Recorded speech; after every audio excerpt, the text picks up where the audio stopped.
This is Sam Black with Drafting Archetypes, and today I'm going to be discussing blue-red in Foundations.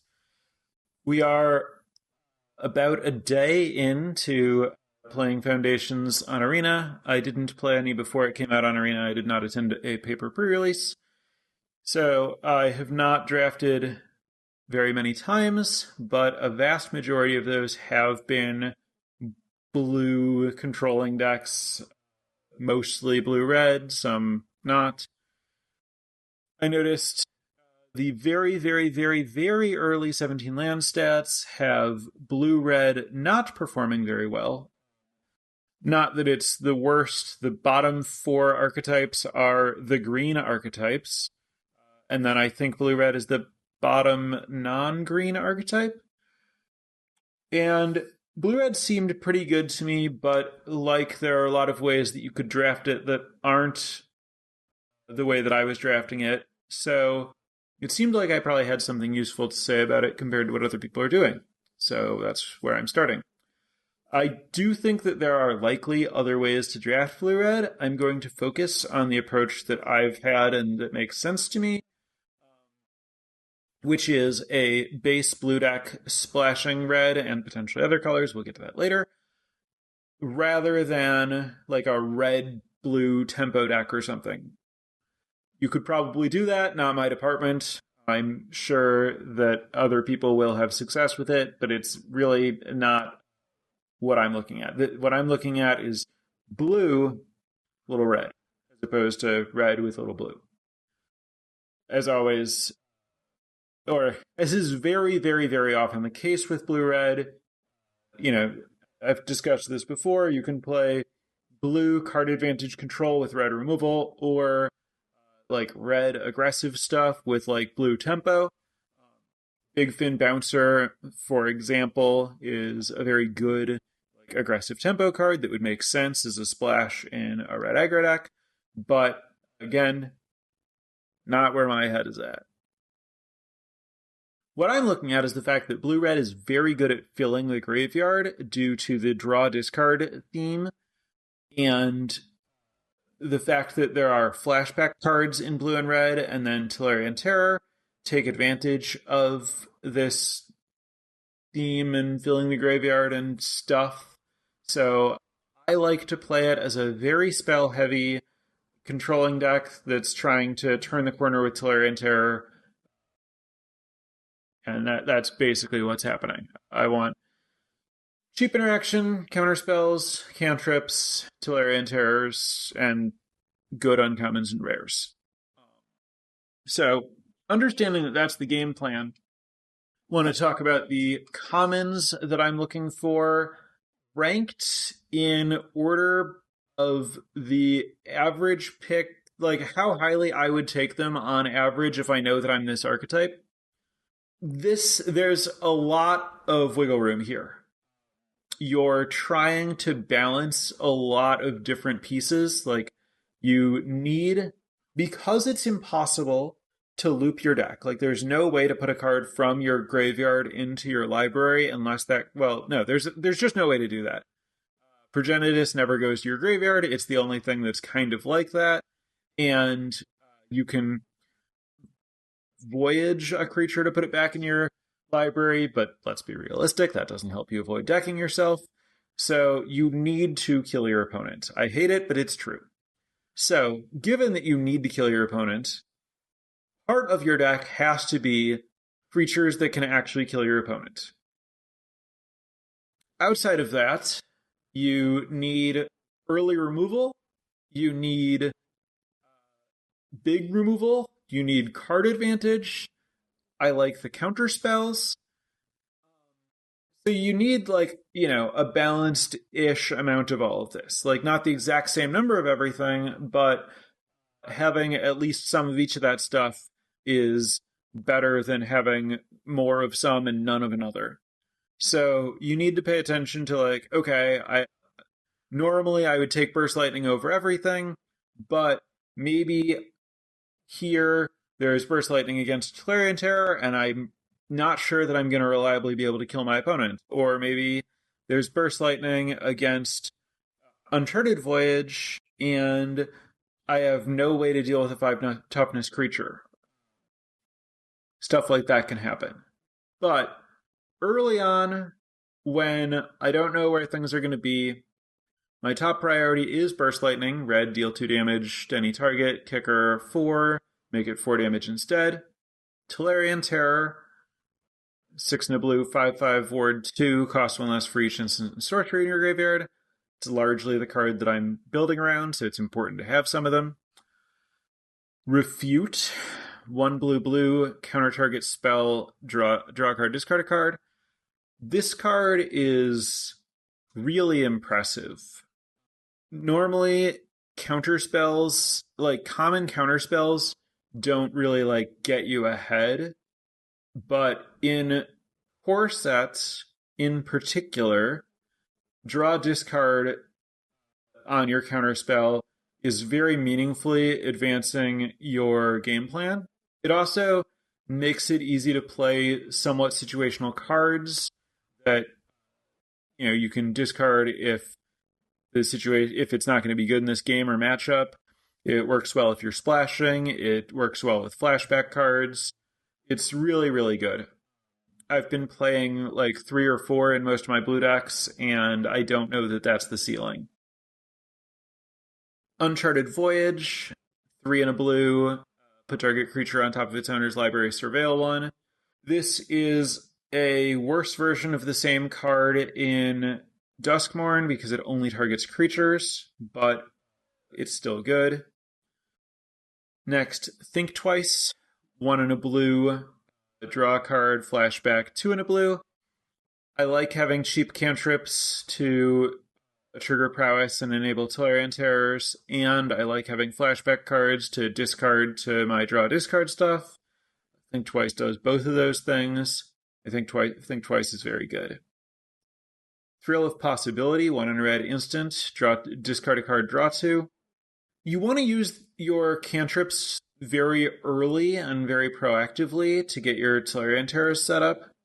Sometimes that means that you have a hand with Thrill of Possibility where you're not really sure what you want to discard, and it can be a little bit awkward, but also other times you have a hand that does have a flashback spell or another spell that you're not very attached to, and it can get spells in your graveyard very quickly for your Tolarian Terror. And then also in the late game with these decks, you really want to hold lands to discard to your Refutes and Thrill of Possibilities. So the fact that you want to hold lands for your loot spells anyway means that it's more likely that you'll be holding a land, draw Thrill of Possibility, draw 2 more cards, and be able to get back into a game where you've maybe stalled out.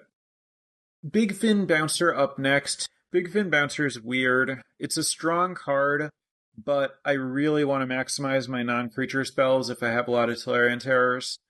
So I don't know. It's weird. When the lower synergy my deck is, the more I like Big Fin Bouncer. This is 3 in a blue, 3/2, ETB, bounce target creature and opponent controls.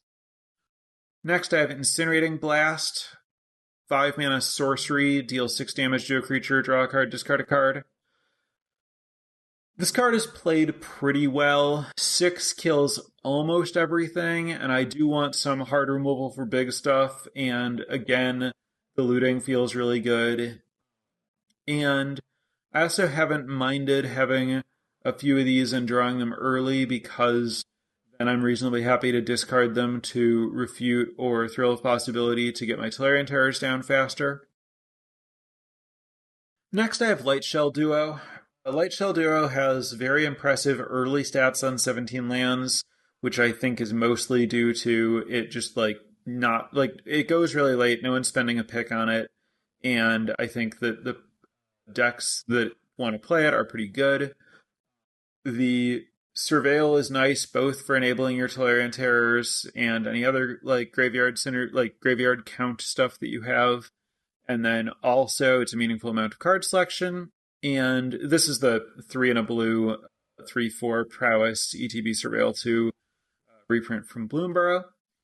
It also plays really, really well with Fleeting Distraction. Did I mention? I might have accidentally skipped over Fleeting Distraction. I have Fleeting Distraction behind Refute and ahead of Uncharted Voyage but its value changes a lot based on whether you have things that care about it. Things that care about it, Artillerian Terror, Light Shell Duo, anything else with prowess, or anything else that has a when you draw your second card in a turn trigger. Being able to trigger and or fuel those things for only 1 mana is really good, and every now and then you get to like successfully use it as a combat trick, and it's amazing. It's much better as a combat trick when paired with prowess creatures like Light Shell Duo. And then the last common that I'm interested in is Icewind Elemental, which is the 4 and a blue 3/4 flyer that loots on ETB. There are a handful of other like creatures that you can play if you need another playable creature or whatever, but I prefer to keep my creatures to precisely the ones that are good, not to spend picks on other creatures, but you can play them in a pinch. But like basically you'll just get some of the other creatures and then you'll play them as needed. You should never pick them over anything that might be good. Like I'd take a half on color land over one of them basically all the time.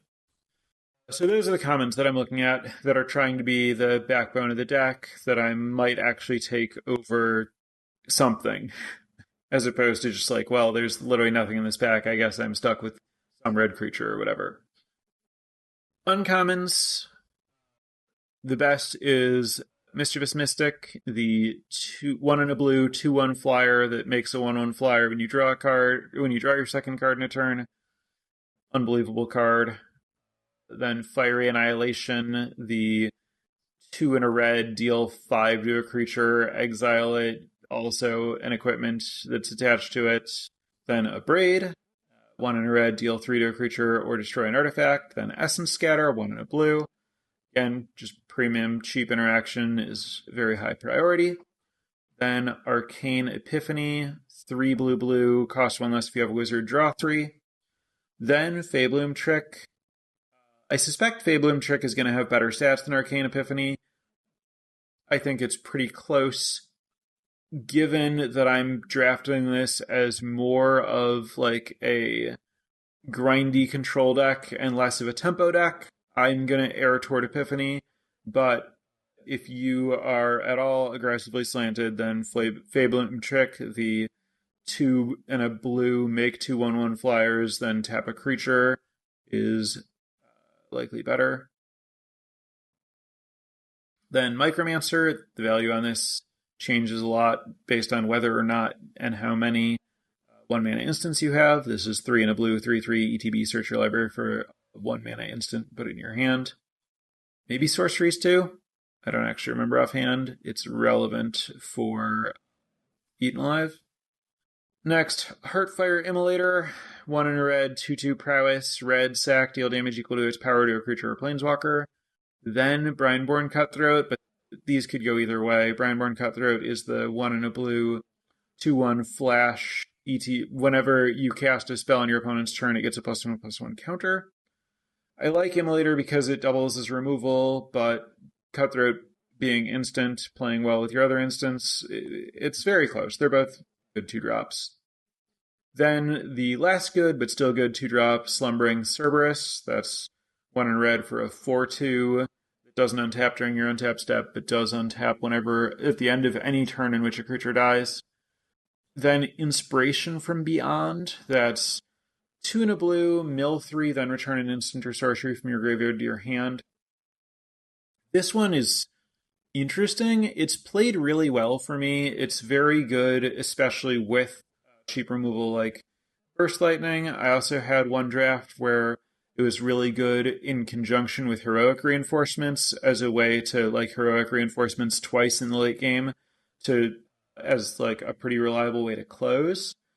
The mill 3 part, flashback 7. The mill 3 part, not terribly infrequently, makes it awkward to try to flashback because you've just like drawn so many cards that you deck yourself if you try to do it. But just casting it once is like often good enough that I'm happy with the card, even if I think you get to cast it like 1.5 times or whatever. Then Root and Sealed Wall, the 06 for 3 that can tap to Surveil 1. It's a pretty good blocker. Surveil 1 is nice when you're playing like a long game. It's like a creature that doesn't give you a way to end the game, which isn't great, but if you're pretty good at ending the game and you need some defense, it works well. And then Self-Reflection, that's 6 mana to copy a creature you control, but it flashes back for only 4 mana. You want this only if you have a bunch of the looting stuff. But if you have a bunch of looting stuff and Tolarian Terrors, it's pretty easy to have a turn where you like cast a 1 mana Tolarian Terror and then copy it, which is obviously a huge swing. So those are the uncommons. I think splashing white or black for additional removal is very reasonable. I'll take single pip white or black removal over cards that aren't very important speculatively. The earlier in the draft, the more likely I am to take an off-color removal spell. Oh, I forgot about Balmor. Balmor is also obviously very good. Balmor is the blue-red 1/3 flyer that when you cast a non-creature, it gives your creatures +1/+0 and trample. Balmor is around like a braid quality, I think. A very good uncommon. I prefer Mischievous Mystic and I think Fiery Annihilation, but like a braid, Fiery Annihilation, Balmor, all of those are pretty close, like right behind Mystic. Anyway, yeah. The earlier in the draft, the more likely I am to spend picks on off-color removal and also easy fixing for white or black. I'm not interested in fixing for green, and I'm not really interested in splashing anything in green. So green, as I mentioned, is the worst performing color early. Green has all the issues that it usually has, where its cards don't really fit in a blue-based control deck because its removal requires having a creature. There is possible to draft like a base green Tolarian Terror deck that has a bunch of Bushwhacks or whatever, but that's a very, very different space than what I'm trying to do here, and I'm not going to like take a blue-green duel in the off chance that that happens. So I'm going to prioritize like blue-black and blue-white duels much higher than blue-green duels. I'm also going to prioritize like a red-black duel over a blue-green duel.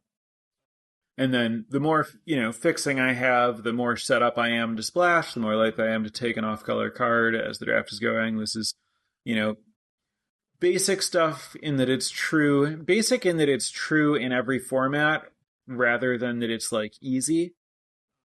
So worth trying to weigh it on, but very standard consideration kind of thing.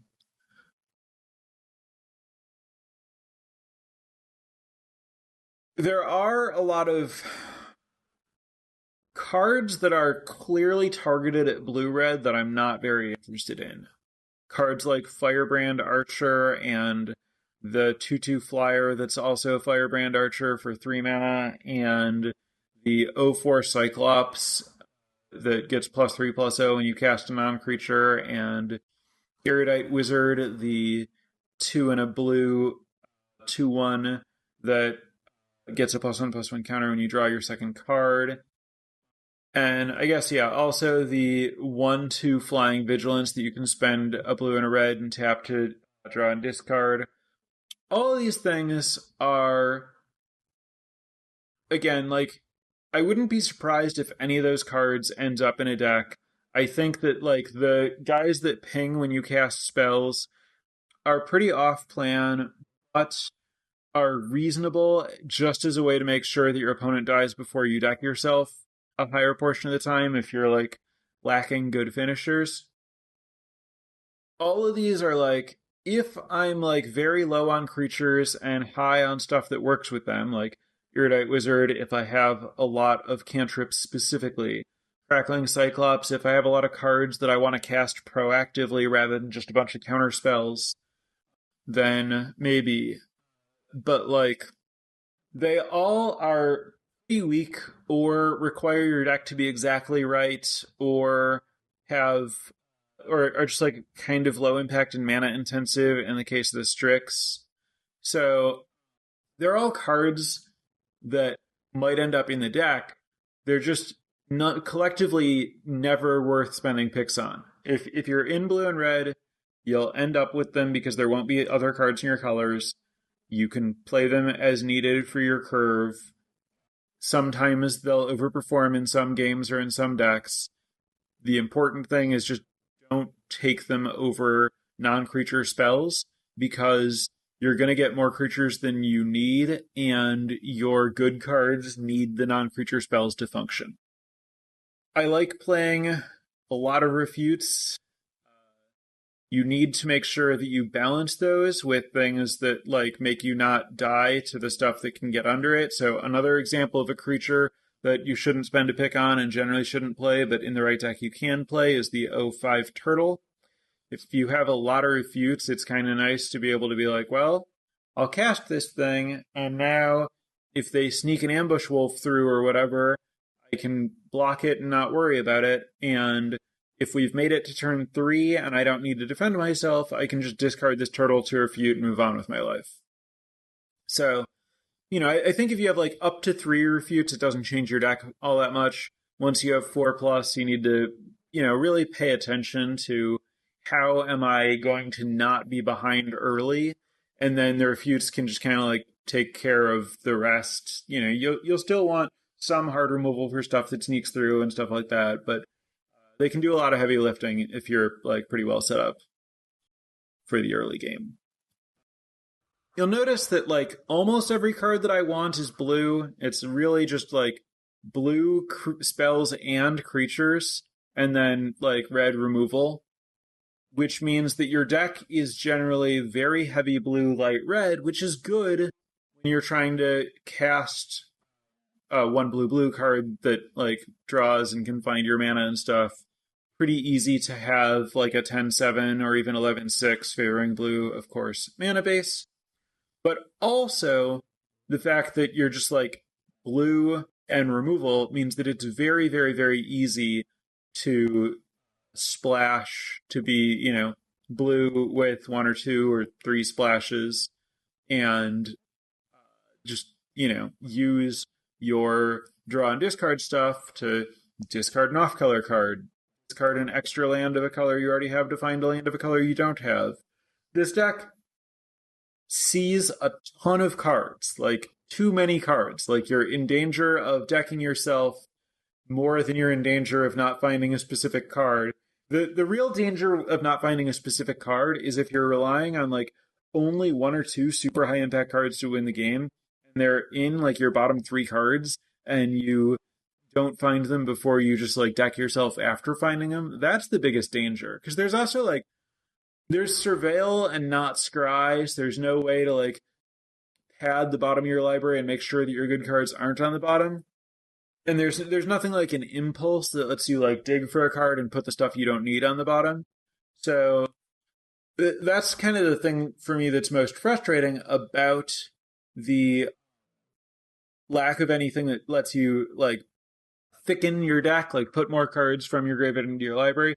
Between that and no card selection that isn't like surveil or look at a bunch, dump some in your graveyard, and then no scry, you're really like, if you are relying on only a few cards, you're really at the mercy of the order of your library. And so you need to kind of like take that into account and not rely on just 1 or 2 cards.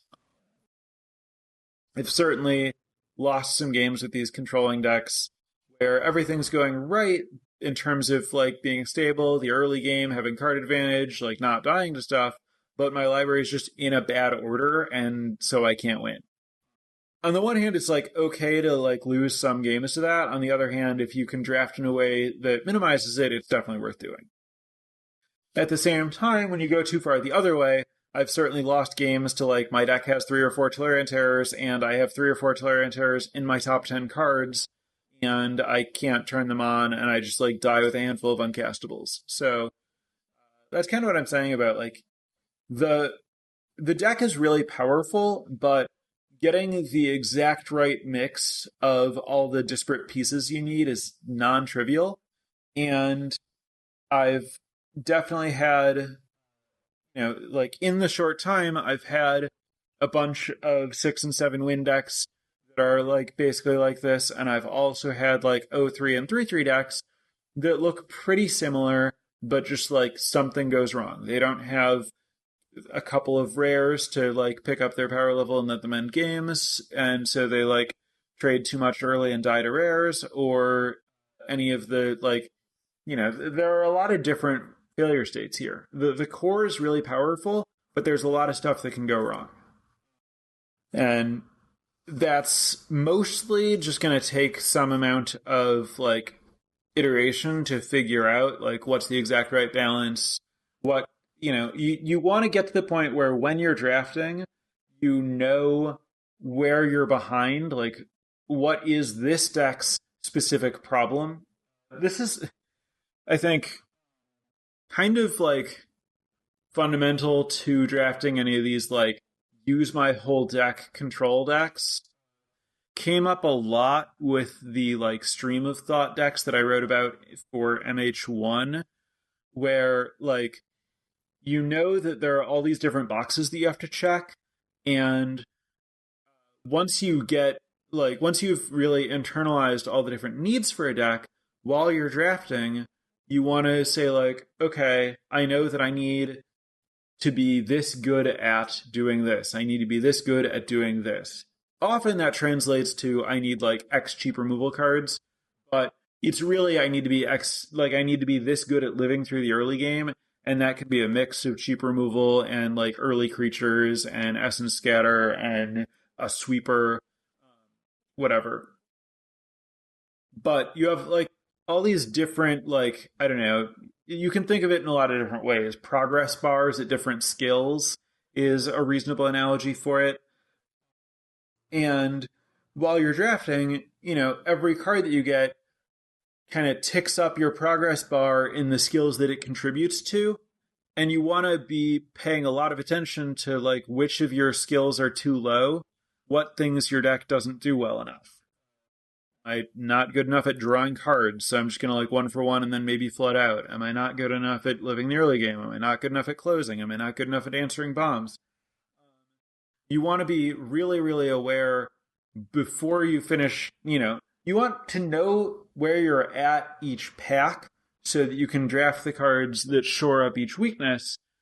And then also in deck building and then, in gameplay, it's going to be too late to like change it a lot, but pay attention to like what you're losing to.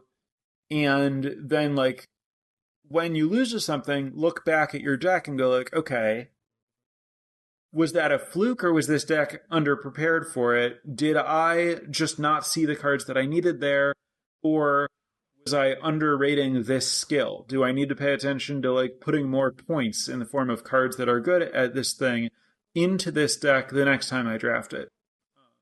The reason that I really like drafting decks like this is they're like fun. They give you a lot of options when you're playing, but then there's just a lot of kind of learning and tuning that happens from draft to draft, where you like get a good sense of, what you need and what pitfalls there are and stuff like that.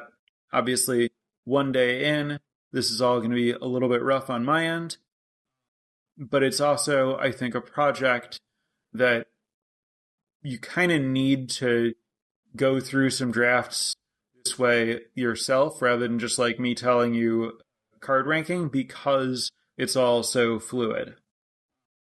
And I can't even say, you need exactly this many cheap removal spells, because again, like that depends on, you need more cheap removal spells if your creatures start at 4 mana than if they start at 3 mana. And it's all very, very fluid. So for those that enjoy that puzzle, it's really fun to work on. Not necessarily the most, simple deck for people who are looking for that. Regardless, that's what I have to say about Blue-Red, so I'm going to turn it over to Twitch chat for questions. As always, I want to thank the newest patrons at patreon.com/draftingarchetypes. So, Mac, thank you very much for the support. Really appreciate it. I know there's some weirdness with how Patreon is changing how it works in some way that I hope to not have to think about. But if anyone is enjoying the podcast and looking to support it, Patreon is still the way to do that. So check out patreon.com/draftingarchetypes for details. Now, for questions. Does Dimir play similarly to this style of Izzet? Yes. Yes, it does. I chose to, yesterday I was thinking about even this morning, I was thinking about just making this episode about blue control rather than a specific color pair.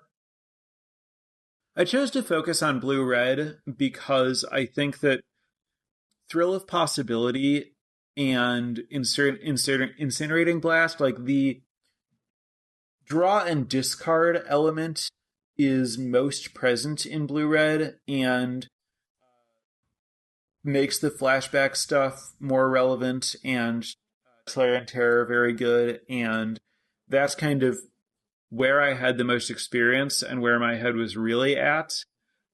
And I'm less sure about the particularities of Dimir.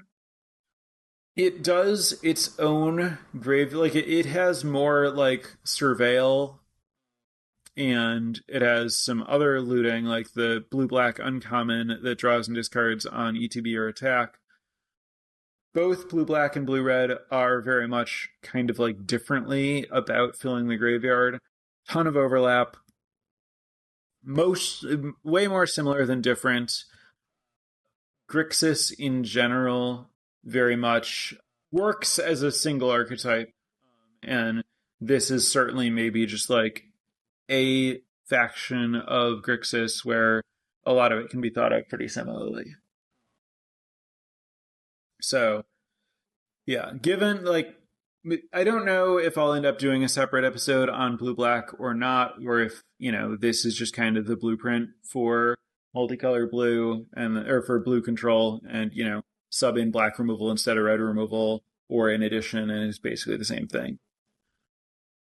Any color combinations blue-red struggles against in particular? Some version, it really depends on what you're working with. If you have the wrong kind of removal, green can actually be a pretty big problem for you. If you aren't good at killing their creatures and they can kind of outscale you, or just stick a creature that's bigger than Tolarian Terror.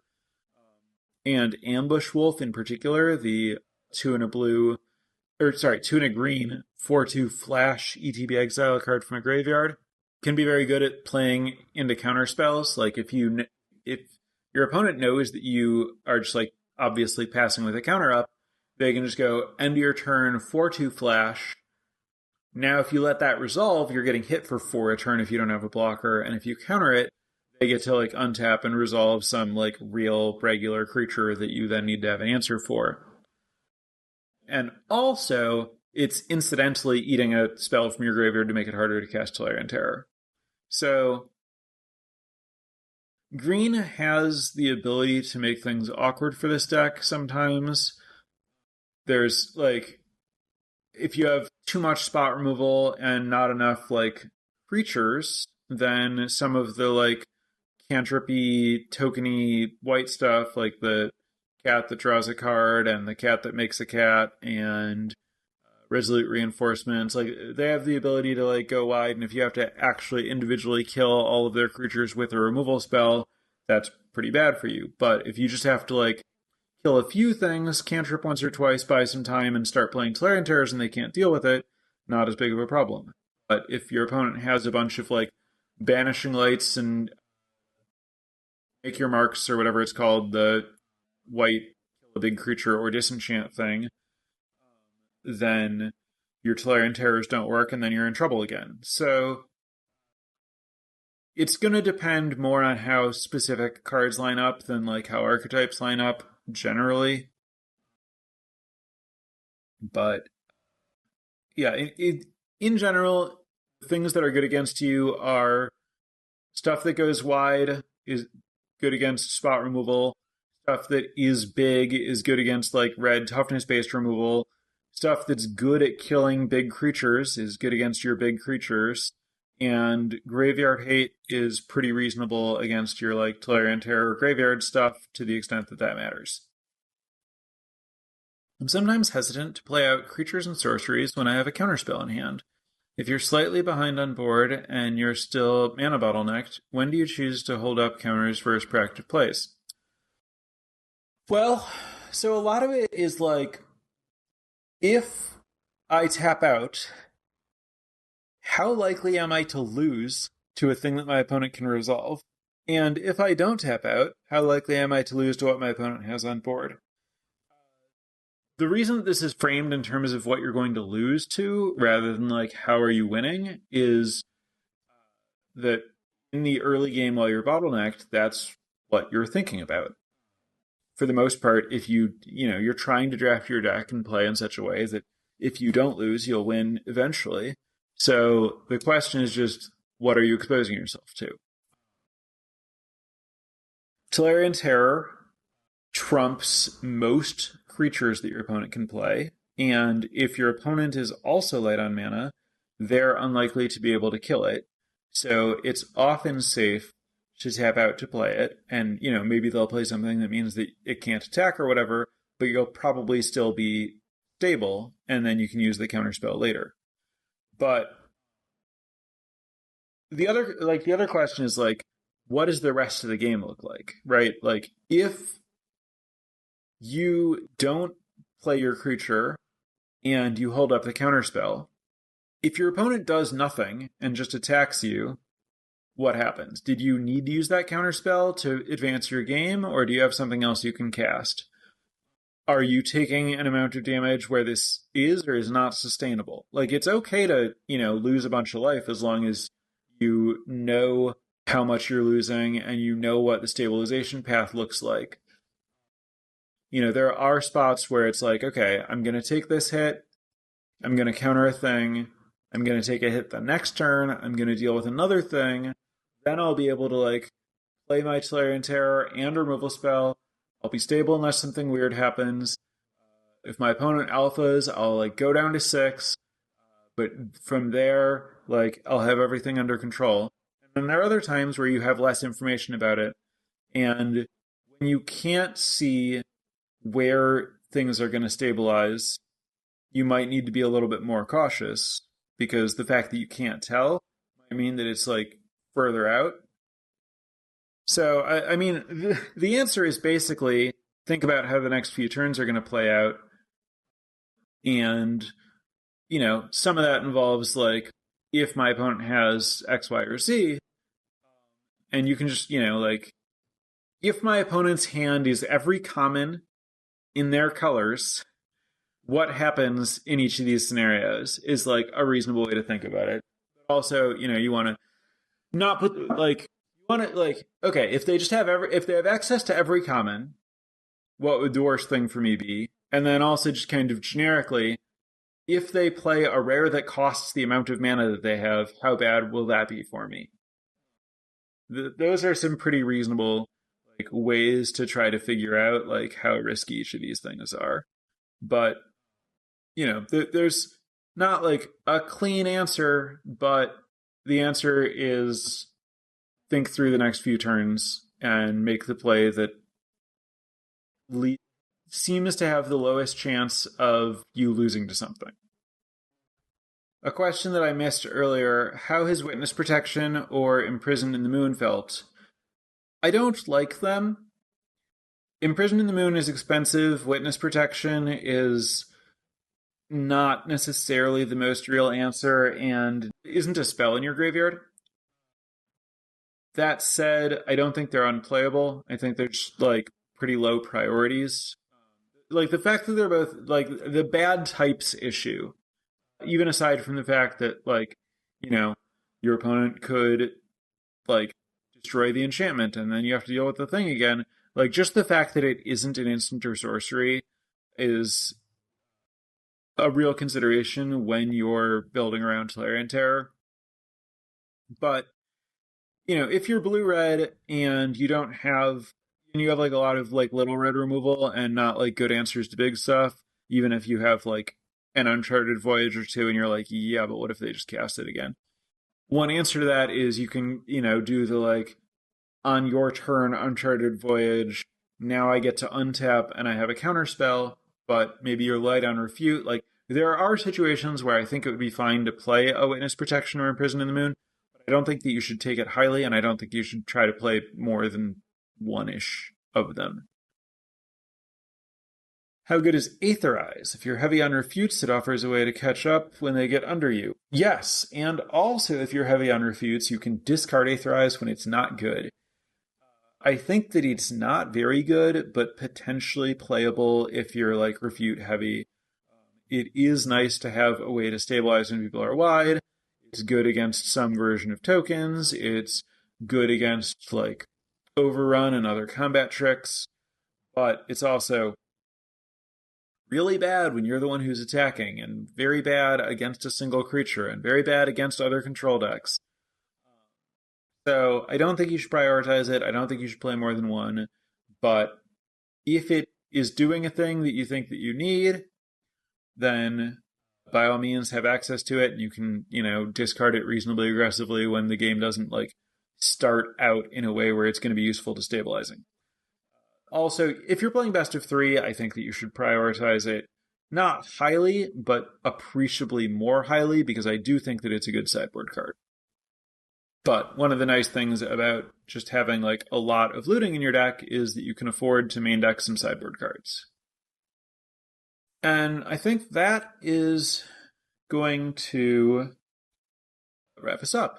So thanks everyone for listening. Excited to dig further into Foundations, figure out if green is playable, all that stuff. So I'll be back next week and the next few weeks with more Foundations coverage. So happy drafting, and I'll see you next week.